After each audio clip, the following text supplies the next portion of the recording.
estate at the State House last week, and body language deportment showed you kneeling down, you know, at his feet, and you were talking to him. What do you say to all of this? Because you are the face of ZEC, and people want to know, are you detached or not? I am very detached, and when I was speaking to him, I was speaking to him in his capacity as head of state. I think what people will forget is that in 2018, when I was appointed, I also spoke to the then Vice President, who was Morgan Tsvangirai. No questions were raised about that. I'll speak to any office bearer in my capacity as chairperson of ZEC. In that, well, the question again was the deportment, that it looked as though you're subservient.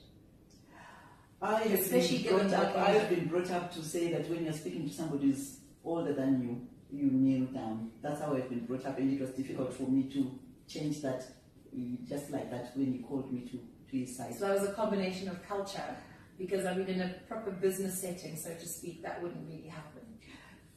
Yeah, I sort of go around kneeling to the Chief Justice if I have to speak to him. I can't get rid of that upbringing. Like even in the courts, even at work. Even at work, I find myself kneeling. Maybe I need to go to training and. It's a question, as I said.